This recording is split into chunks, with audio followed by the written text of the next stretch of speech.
President Trump's military action in Iran is facing scrutiny on the home front. U.S. President's powers to trigger a military confrontation are once again under the scanner. Democrats are pushing back against Donald Trump's power to drag the United States into a war.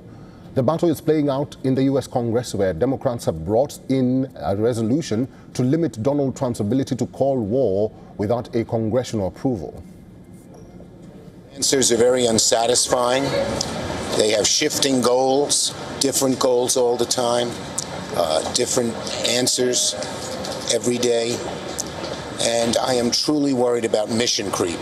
When there's no set plan, when you can't hear day after day, we're going to do this, this, this, and this, and these are the reasons why, you end up with an endless war. According to the current provision, a president must notify Congress within 48 hours after hostilities begin. Secondly, a 60-day clock starts once that report is submitted. Once that time period is over, President must get the congressional approval for continued hostilities. Now, the Democrats want to limit the timeline for U.S. President to seek congressional approval. The latest resolution seeks to reduce the 60-day timeline to 30 days. If approved, the President of the United States will have to seek Congress's approval on March 29th. Donald Trump has so far defended military action on Iran. His administration's officials have been a frequent presence on Capitol Hill this week in order to reassure lawmakers that they have the situation under control.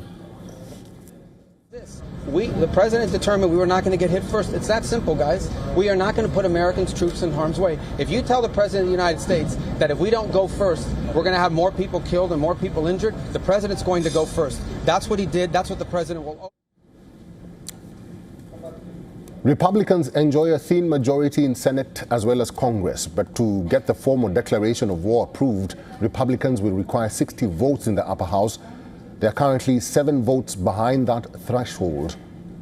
If the war stretches beyond 60 days, Trump will have to formally declare war with congressional approval or withdraw U.S. forces back to the barracks.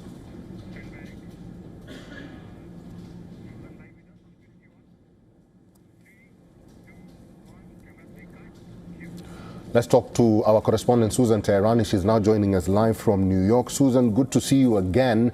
Lawmakers are not satisfied with what the officials from the Trump administration are telling them about this war in Iran.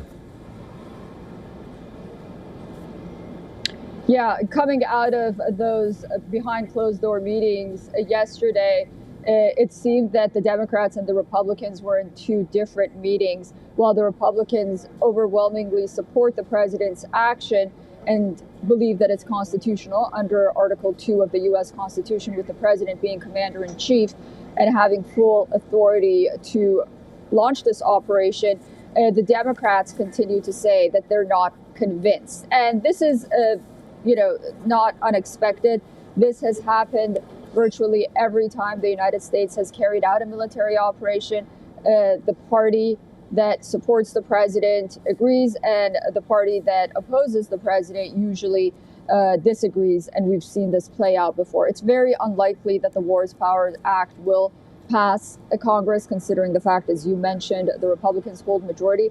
And when it comes to this War Powers Act, or oftentimes called resolution, the president has the authority to veto it. So, even if it does pass, the president, as commander-in-chief again, has full control over military actions under the U.S. Constitution.